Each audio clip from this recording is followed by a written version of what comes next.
सर्वे भवन्तु सुखिनः सर्वे सन्तु निरामया सर्वे भद्राणि पश्यन्तु मा कश्चित् दुःखभाग् भवेत् मा कश्चित् दुःखभाग् भवेत्। ओम शांति शांति शांति।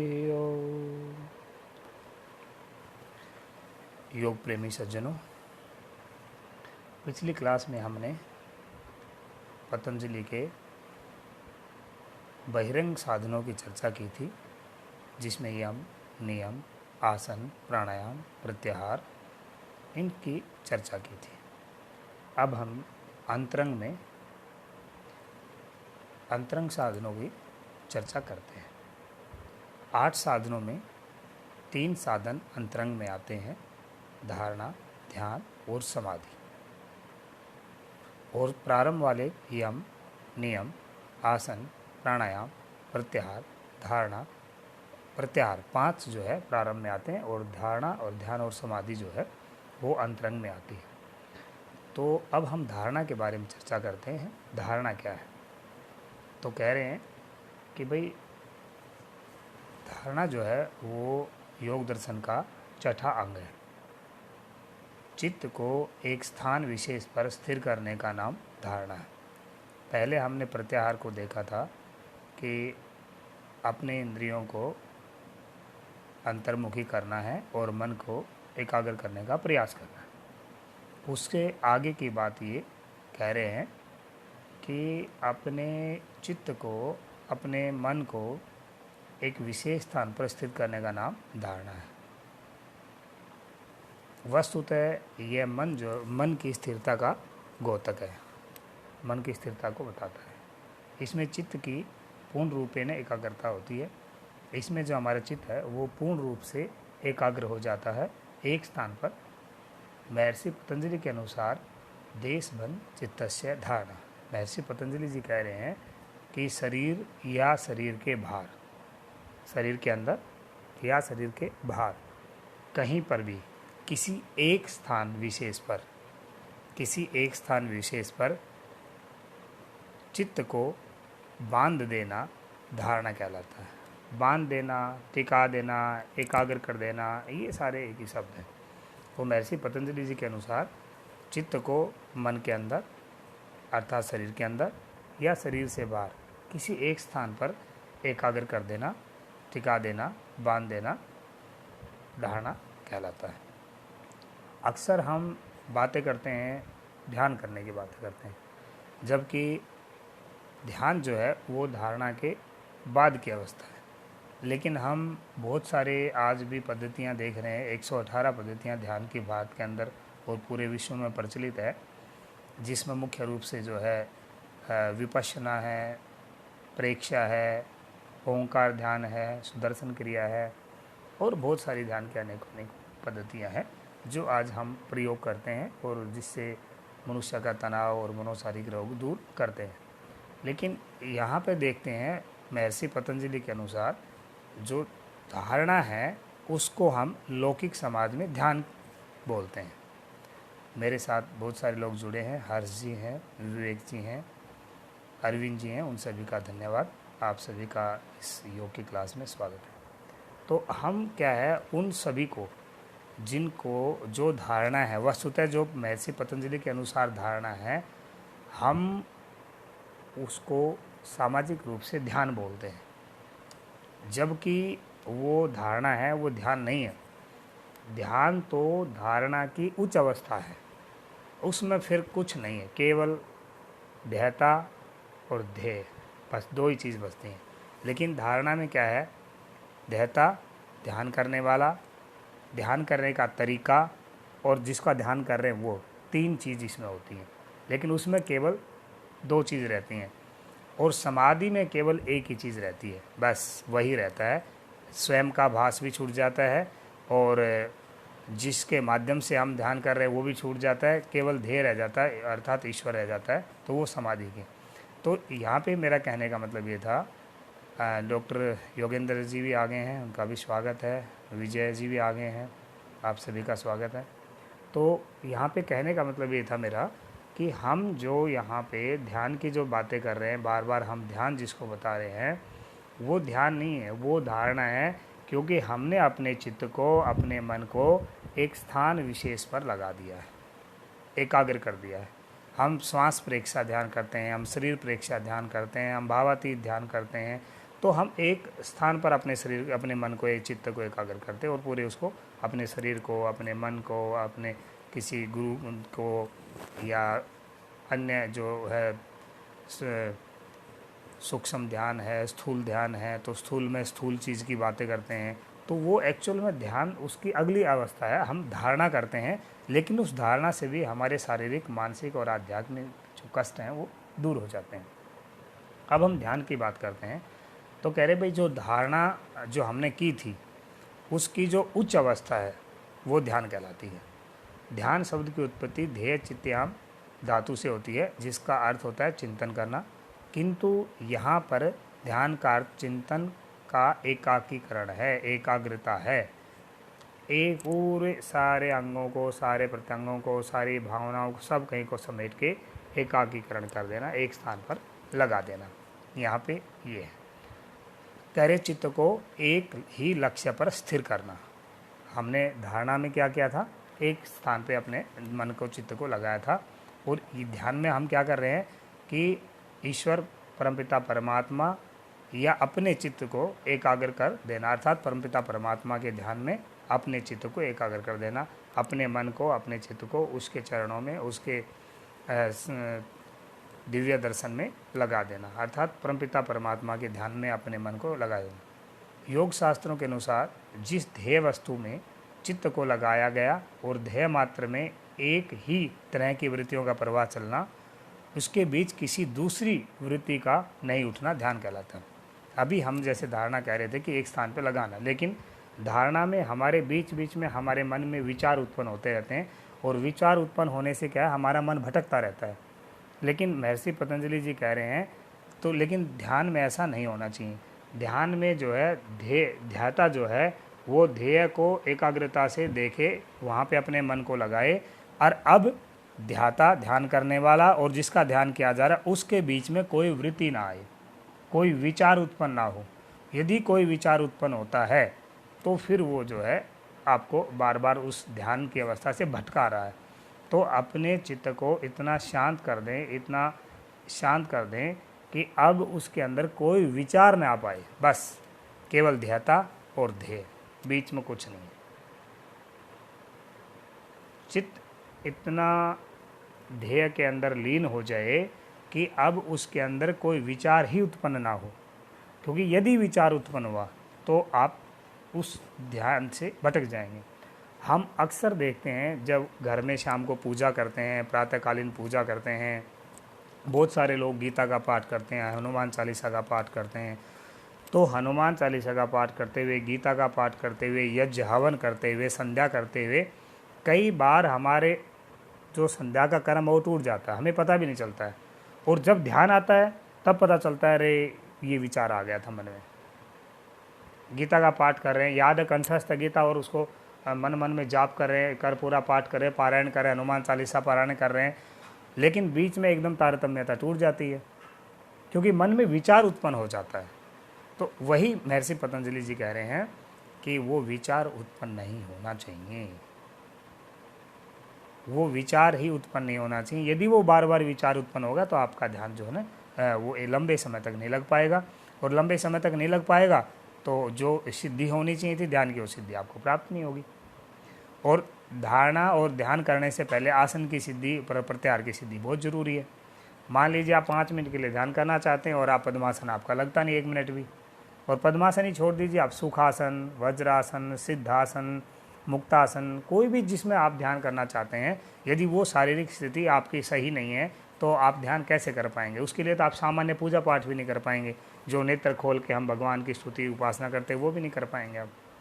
तो उसके लिए आसन की सिद्धि होनी बहुत ज़रूरी है। कम से कम आप 10 से 15 मिनट, आधा घंटा, घंटा एक आसन में स्थिर हो पाएँ, चाहे वो आसन कोई भी हो, सिद्धासन हो, पद्मासन हो, सुखासन हो, कोई भी जो आप सामान्य अवस्था में कर सकते हैं, लेकिन उसकी सिद्धि होनी, उसका आधा घंटा पौना घंटा होना जरूरी है। आप आधे घंटे के लिए बैठे हैं, कभी ये वाला पैर उठा रहे, कभी ये वाला पैर उठा रहे, कभी ये कर रहे हैं, कभी इधर कर रहे हैं, उससे क्या होगा? उससे ध्यान भंग हो जाएगा, आपका एकाग्रता होगी नहीं। तो महर्षि जी कहते हैं, पतंजलि जी, तत्र प्रत्येकतानतानम ध्यानम। तो तत्र प्रत्येकतानता ध्यानम, उस धारणा में ध्येय, जो हमने ऊपर धारणा की थी, उसमें जो ध्येय विषयक था, ध्येय अर्थात परमात्मा को जो प्राप्त करने का विषय था, उस ज्ञान का एक समान बना रहना और उस ज्ञान के बीच में अन्य कोई ना आना ध्यान कहलाता है। जो बात मैं ऊपर आपसे विस्तार से चर्चा कर रहा था, वही बात महर्षि पतंजलि जी सूत्र में कह रहे हैं कि जब ध्याता ध्येय की प्राप्ति के लिए ध्यान कर रहा है, तो उस ध्याता और ध्यान ध्येय के बीच में विचार उत्पन्न ना होना। जब एक बार आपने अपने आंखों से कंसंट्रेट हो गए हैं, अब बीच में कुछ नहीं, केवल वो लक्ष्य है और लक्ष्य को साधने वाला, बस यही बात महर्षि पतंजलि जी कह रहे हैं। लेकिन अब आगे हम देखते हैं समाधि को। कुछ लोग और भी जुड़े हैं मेरे साथ, करनेश सोनी हैं, रोशन जी हैं और किंग हैं, कौन है, कृतेश किंग, इन सभी का आपका धन्यवाद है योग की चर्चा में। अब हम समाधि की बात करते हैं। अक्सर हम देखते हैं हमारे ऋषि मुनि जो है वो समाधि में बैठे रहते थे, हज़ारों साल, 500 साल बैठ जाते थे, शरीर को भूल जाते थे। कैसे भूल जाते थे? कारण क्या था? शरीर क्यों नहीं खराब होता था? तो समाधि में महर्षि पतंजलि जी कह रहे हैं, तो कह रहे हैं कि भाई समाधि जो है वो अष्टांग योग का महत्वपूर्ण एवं विशिष्ट स्थान है, अंतिम चरण है। ये साधना का अंतिम चरण है और ये चरम अवस्था है साधना की, जिससे योगी जो है बाह्य जगत के साथ संबंध तोड़ लेता है, अर्थात उसका बाह्य जगत से संबंध टूट जाता है। वो बिल्कुल जो है अकेला अपना हो जाता है, क्योंकि बाह्य जगत से जब संबंध टूट जाएगा तभी ईश्वर से संबंध बन पाएगा।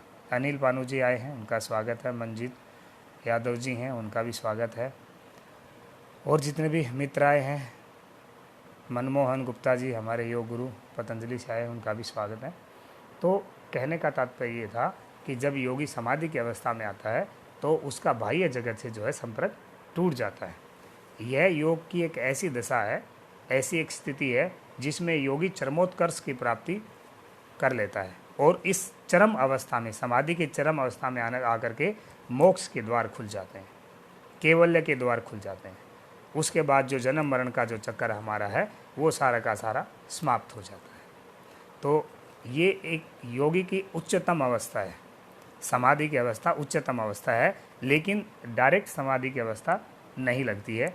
जो विदेह और प्रकृति लय वाले होते हैं या पूर्व जन्म के योगी होते हैं, उनकी तो डायरेक्ट समाधि लग सकती है, लेकिन जो सामान्य व्यक्ति हैं उनको यम नियम आसन प्राणायाम प्रत्याहार धारणा ध्यान तक की यात्रा करनी पड़ेगी, तब जाके समाधि घटित होगी।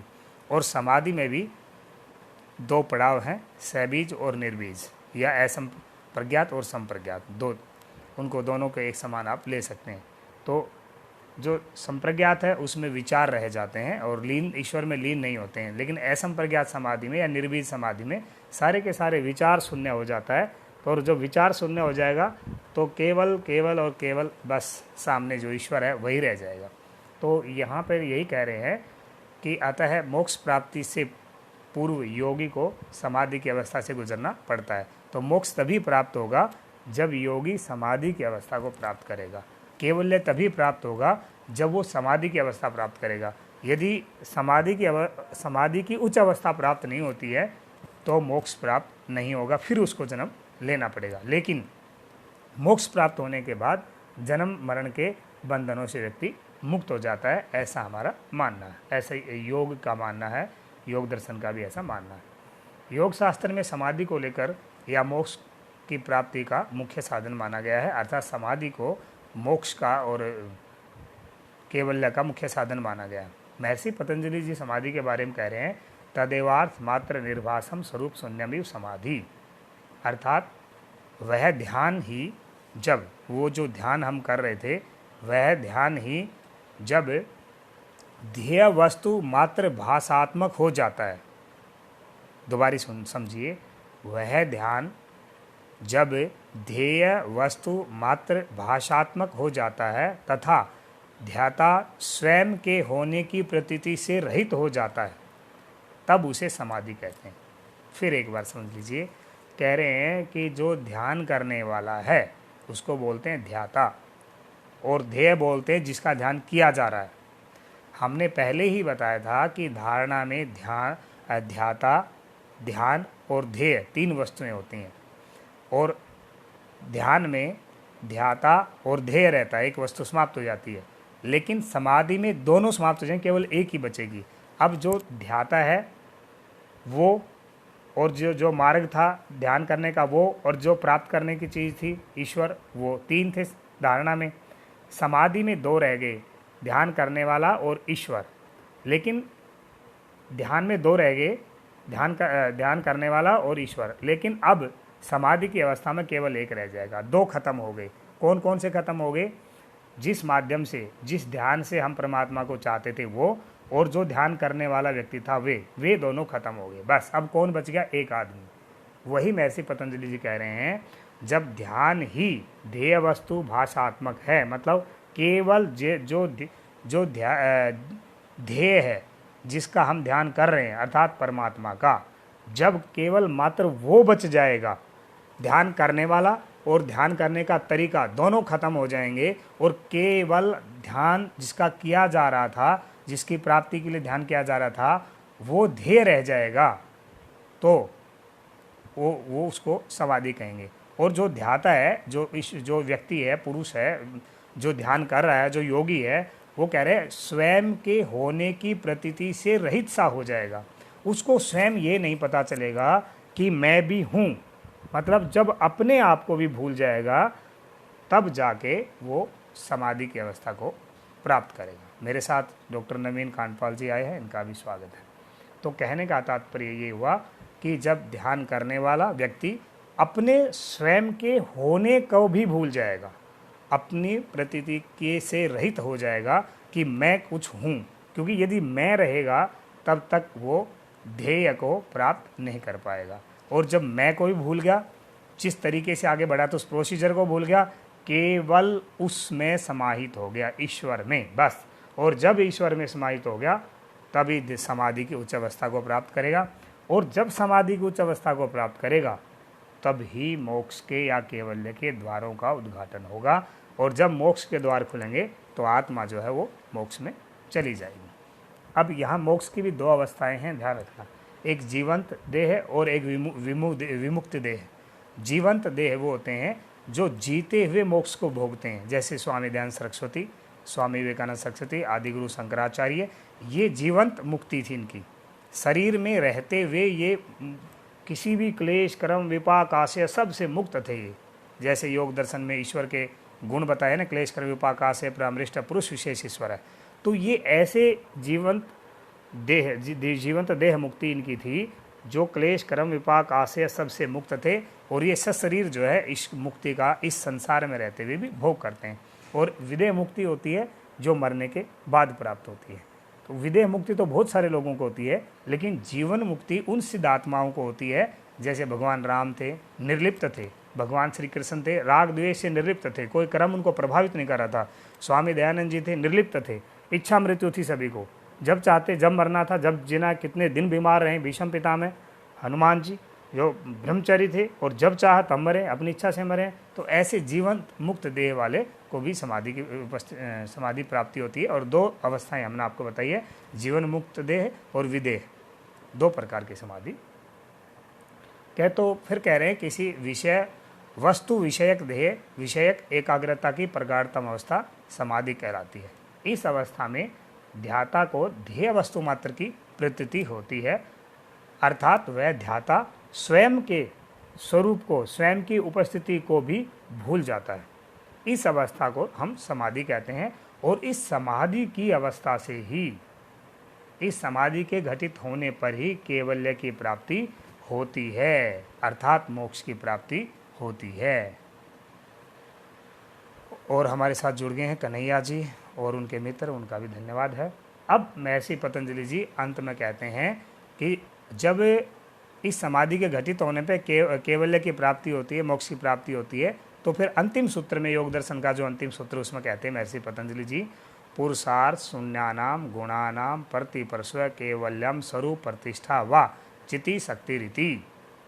कह रहे हैं कि पुरुष के प्रयोजन के लिए, जो पुरुष है आत्म तत्व है, उसके प्रयोजन के लिए क्या चीज़ थी? सत्व रज और तम। जो हमारा सत्व रज तम के कारण हमारा जीवन चल रहा था, विषयों से हम अवगत हो रहे थे, इस दिव्य सृष्टि से हम अवगत हो रहे थे, और इन सब से जो अवगत हो रहे थे और इन सब में जो संलिप्त थे हम, इन सब में जो हम लगे हुए थे, फंसे हुए थे, जकड़े हुए थे, वो सत्व रज तम। कह रहे हैं कि पुरुष के प्रयोजन से वृत्त, जो पुरुष के प्रयोजन के लिए ही थे, वो सत्व रज और तम तीनों गुण अपने मूल प्रकृति में विलीन हो जाते हैं। जब तक हमारे सत्व रज और तम अपनी मूल प्रकृति में विलीन नहीं होते हैं, तब तक हमें केवल्य प्राप्त नहीं होता है। लेकिन समाधि की उच्च अवस्था में आने के बाद सत्व रज और तम तीनों के तीनों जो मूल कारण थे हमारे प्रयोजन के, वो तीनों के तीनों अपनी मूल प्रकृति में चले जाते हैं। और जब वे अपनी मूल प्रकृति में चले जाएंगे तो पुरुष जो है, आत्म तत्व जो है, वो शून्य हो जाएगा, अकेला रह जाएगा। और वो आत्म तत्व जो है उस ईश्वर की शरणागति में चला जाएगा, उस ईश्वर के सानिध्य में चला जाएगा। और जब वो ईश्वर के सानिध्य में जाएगा तब उस आत्म तत्व की मोक्ष की प्राप्ति हो जाएगी, केवल्य की प्राप्ति हो जाएगी। क्योंकि महर्षि पतंजलि कह रहे पुरुषार्थ शून्यानाम गुणानाम प्रतिपर्श्व, जो गुण थे त्रिगुण, पुरुषार्थ पुरुष के प्रयोजन के लिए जो तीन गुण थे सत्व रज तम, गुणानाम प्रतिप्रश्व, वे अपने मूल प्रकृति में विलीन हो जाएंगे। उस अवस्था में आत्मा केवल्यम, केवल्य को प्राप्ति करेगी। उसके बाद कह रहे हैं चिति शक्ति रीति, या ये कह दीजिए कि अपने स्वरूप में प्रतिष्ठित हो जाएंगे और चेतन शक्ति की अवस्था जो है वो केवल्य की प्राप्त हो जाएगी। वे अपने स्वरूप में प्रतिष्ठित हो जाएंगे आप अपने में, और जो आत्मा जो है, चेतना जो है, जिसको हम चेतन तत्व बोलते हैं, वो जो है अपने केवल्य की अवस्था में चली जाएगी, अर्थात मोक्ष की अवस्था में चली जाएगी। और उसको एक लंबा समय जो है वो शाश्वत मोक्ष का आनंद के साथ आत्मा जो है उस मोक्ष को, उस केवल्य का भोग करेगी। तो ये हमारा आज का जो था वो हो गया है। इसमें यदि कोई क्वेश्चन यदि कोई करना चाहता है, अष्टांग योग पूरा का पूरा हमारा आज कंप्लीट हो गया है। इसको लेकर के यदि कोई क्वेश्चन करना चाहता है तो आपका स्वागत है, आप अपना क्वेश्चन लिख दीजिए। और नहीं चाहें तो आप मेरा फ़ोन नंबर नोट कर सकते हैं, आप मुझसे बाद में भी कोई क्वेश्चन कर सकते हैं। तो मेरा फ़ोन नंबर है 9868899001। मैं doctor Ramesh Kumar, assistant professor, Shri Lal Bahadur Shastri Rashtriya Sanskrit विश्वविद्यालय, नई दिल्ली। आप सभी का इस प्लेटफार्म पर आने के लिए धन्यवाद। कन्हैया सिंह जी आए हुए हैं, सतीश जी भी आए हुए हैं, और बहुत सारे लोग आए हुए हैं। उन सभी का बहुत बहुत धन्यवाद है। आज हमारा अष्टांग योग पूरा हो गया है। आगे हम धीरे धीरे प्रयास करेंगे, ईश्वर, जीव और प्रकृति को अलग अलग बताने का कोशिश करेंगे। देखते हैं जिस जिस प्रकार से समय की अनुकूलता रहेगी।